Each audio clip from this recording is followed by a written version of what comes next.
Hello friends, welcome back to my channel. My name is Justina and here I like to make, create, and inspire fun art things with you through my DIYs. And I have another vintage fall and Halloween DIY video for you that absolutely is so much fun and really easy to do. But before we get started, if you're new here and you haven't yet subscribed, I hope you do that today. All you have to do is click on that big red subscribe button down below. It is totally free. But don't forget to hit the bell notification so that YouTube can notify you every time I upload a new video. Plus, we would love to have you part of our virtual art family. If you're already a subscriber, thank you so much for clicking on today's video. I really hope you enjoy. But don't forget to do all of the YouTubey things down below, which is like, comment, share it to at least one friend, and now hype up the video if you are on a mobile device. It really does help out my channel. Now, with all that being said, let's just jump right into it and let's art today.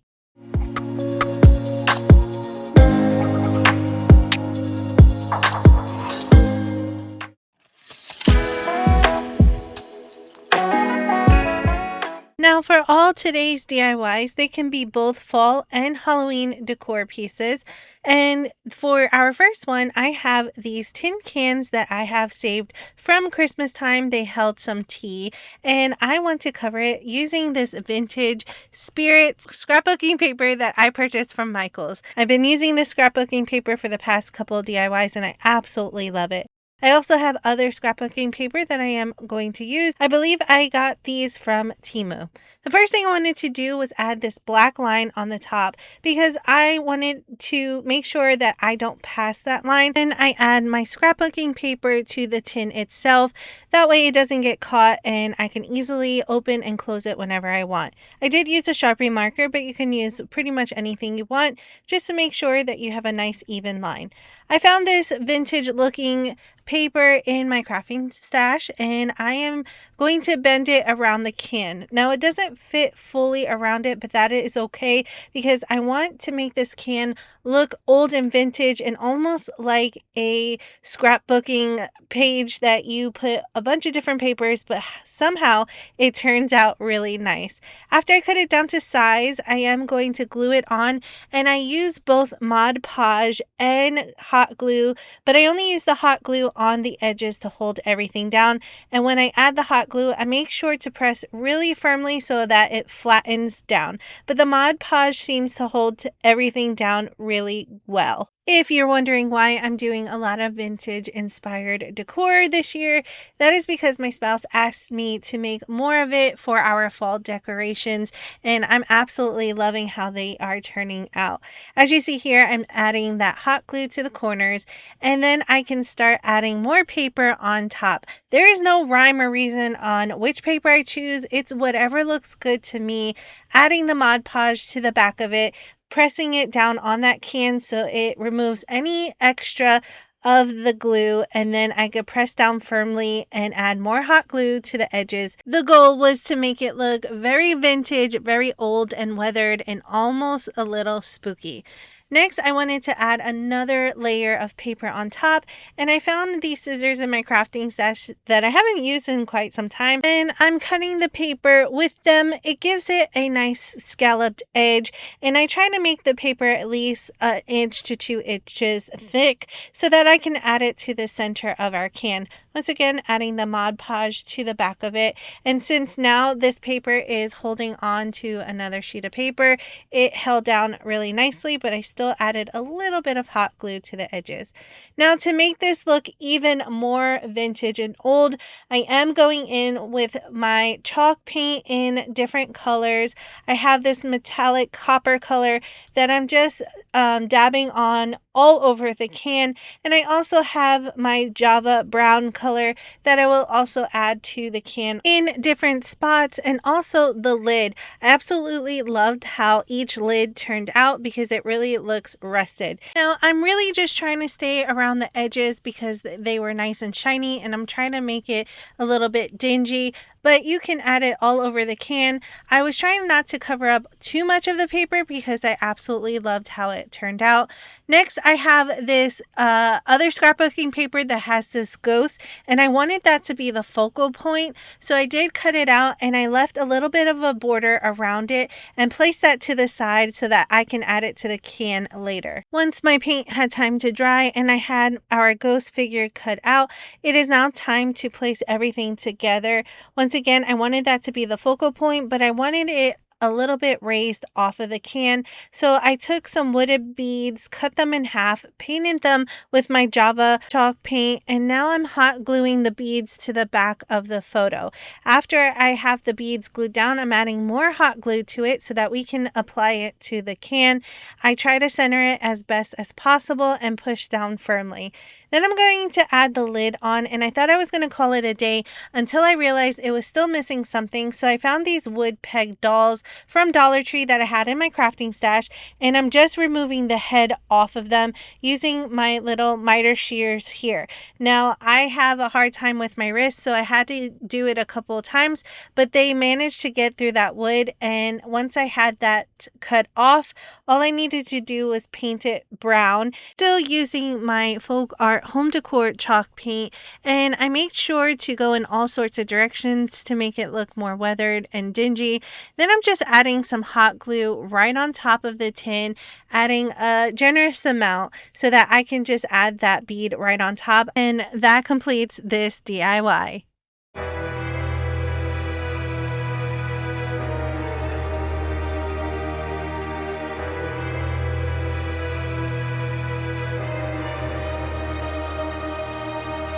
Here is how my tin cans turned out. Now I did make 3, but I only showed you how I made one. Each one of them are a little bit different, but they do make a awesome collection when they're all together.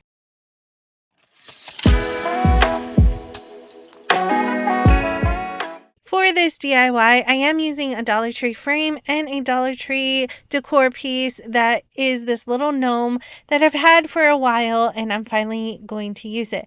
I want to fit the gnome inside of the frame, so we have to cut the gnome down to size, and I'm just using the frame as a guide, marking off a line with a pencil. That way I can cut it off. Now these wooden pieces are really thin, so you can cut it with a nice pair of scissors and make the perfect line, and he fits perfectly right in there. Before we add him to the frame, we do need to paint him. I'm using combinations of Waverly chalk paint and my folk art home decor chalk paint to make him look like a candy corn theme. I wanted his beard to be orange, so I'm first going in and I do give it about 2 coats of paint just to really make sure all of that wood is covered. After I was done with his beard, I then moved on to his pants, and I'm using my Waverly chalk paint in the color Maize. Once again, I do give it about 2 coats of paint, and I'm using a smaller paintbrush this time just to get close to those edges. Now, once again, I am going for a vintage rustic look, so the dingier the better in my opinion, so it doesn't have to be perfect. I am also going to paint his nose yellow just to give it a little pop of color, then move right into the hat, which I'm going to paint it using my Waverly chalk paint in the color Snow White. Now I am going to go back and make it more vintage by making it look a little bit dingy with my folk art home decor chalk paint in the color Java. But before I get to that, I wanted to add this happy Halloween sign. Once again, I'm cutting around the edges, trying to give it a little border. That way we can add it to our sign later.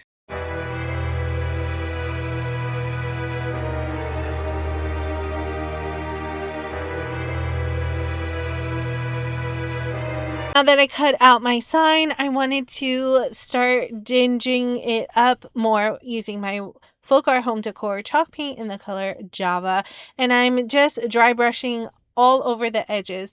I like doing this because it actually makes his beard look like hair, and I do give texture throughout the whole thing by going in with my Posca paint markers. I am using my black one just to give it more of a cartoon vintage vibe. Once again, this is personal preference, so you do not have to do this if you don't want to. I'm just trying to give you different ideas on stuff that you can use from Dollar Tree to really make your house a little bit more vintagey and a little bit more festive for the fall and Halloween season. Absolutely love this time of year. It is my favorite. And the question of the day is, which season do you like most? Is it fall, spring, winter, or summer? That my gnome's paint is fully dried, I can add the sign onto his hat. I'm using a Scrabble piece that I've had in my crafter stash because I wanted it a little bit lifted off of his hat. I placed it on the back using my hot glue gun, and after I have the placement where I like it, I'm going to add more hot glue to the wooden piece and stick it right onto his hat. I didn't know whether if I wanted it on his hat or on his beard, but I absolutely loved it on his hat.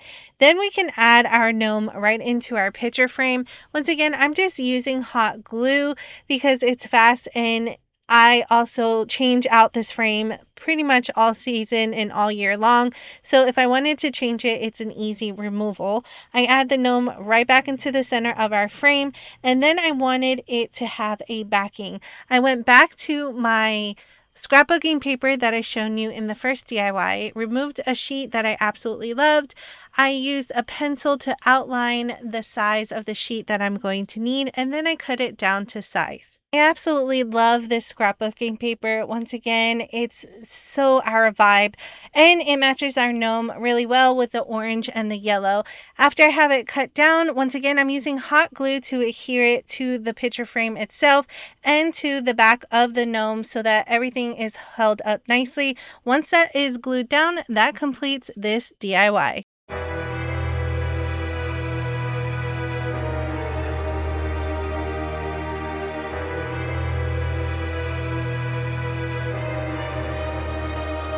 I absolutely love my gnome picture frame. It's been a while since I've actually painted a gnome or created with a gnome in a DIY, and I absolutely miss it, and I love how he turned out.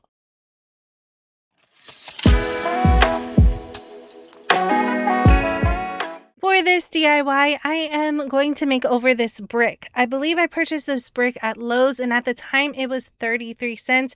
So total steal. They usually go on sale every once in a while, so make sure to look out because I absolutely love making these over.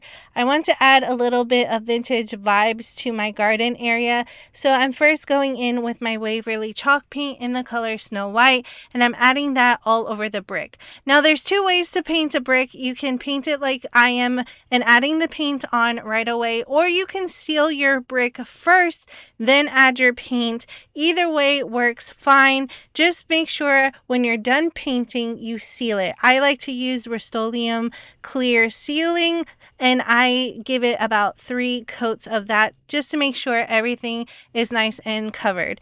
I then went in with my Waverly chalk paint in the color Pumpkin, and I'm adding that right on top and giving it a nice thick layer. Everything had time to completely dry. I am then taking a pencil and sketching on my design. Now, if you've been following my channel, you know these past couple DIYs, I've been making these really cute faces that I absolutely love and not get enough of them. So that is what I'm making right now. I'm making it a nice, cute vintage face. First going in with the eyes, a little nose, and this one's going to have a big smile with his teeth showing. I just love how they turned out, and since he is orange, this is going to be a pumpkin brick. Now to fill in each part, I am giving it a couple coats of each one of those paints. I did give him a yellow nose, and for the mouth and part of the eyes, I'm going in with my Waverly chalk paint in the color Snow White. Now this video is sped up so that you don't have to sit here for hours watching me paint. However, I did take my time and make sure to go very slowly around the edges so that everything is nice and cohesive and neat. However, if you do make a mistake, it's really easy to fix. You just add paint on top of it to cover your mistakes. Now I am going in again with some black chalk paint, really filling up the eyes, and this is my favorite part because adding the black details, you can really see this character come to life. I first add in the blackness around the eyes, and then I will use a Posca paint pen to add the details around all of the facial features. So this really gives it that cartoon vibe, and it fixes any mistakes that we have created. Once again, if you still make a mistake with the paint pen, you can always go back with paint and cover it up. Now, you don't have to use a paint pen if you don't want to, or if you don't own one, you could just use black paint and a really thin paintbrush to add all of these lines. But just to save me some time, I am going in with my paint pen. After I have all of my outlined, I then went in with a really fine detail brush and added more lines just to give it a little bit more pizzazz. Now I wanted a stem for our pumpkin, so I have this little wooden piece from Dollar Tree, added some super glue around the edges, and then hot glue in the center just to hold it into place until the super glue had time to dry. And then I'm adding a little bit of leaves, and that completes this DIY.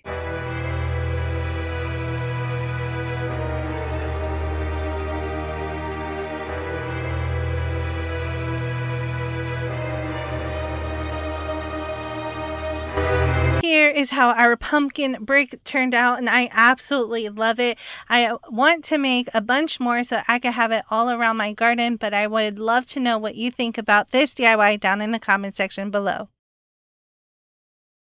All right, friends, that completes this round of DIYs for you. I had a blast making each and every one of these. They are really unique and fun and a great addition to my vintage fall/Halloween decor.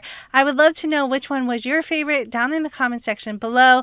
And while you're down there, don't forget to answer the question of the day as to which season is your favorite. Is it fall, winter, spring, or summer? Mine is absolutely fall and winter, but I would love to know which one was yours. Remember, friends, if you are new here and you haven't yet subscribed, I hope you do that today. All you have to do is click on that big red subscribe button down below. It is totally free. But don't forget to click on the bell notification so that YouTube can always notify you every time I upload a new video. Plus, we would love to have you here, part of our virtual art family. Remember, friends, I do have other socials. I have a Facebook, Instagram, Buy Me a Coffee, and a Patreon page. All of those links will be down in the description box below. I would love for you to check those out as well and maybe say hi over there. I want to give a big shout out to my Patreons. Thank you so much for all of the support throughout this year. I really hope you enjoyed today's video. If you are already a subscriber, thank you so much for clicking on today's video. I really hope you enjoy. But don't forget to do all of the YouTubey things down below, which is like, comment, and share it to at least one friend. And now hype up the video. All of those things really do help out my channel. Thank you all so much for watching. I really hope you enjoy. And as always, I will see you in the next one.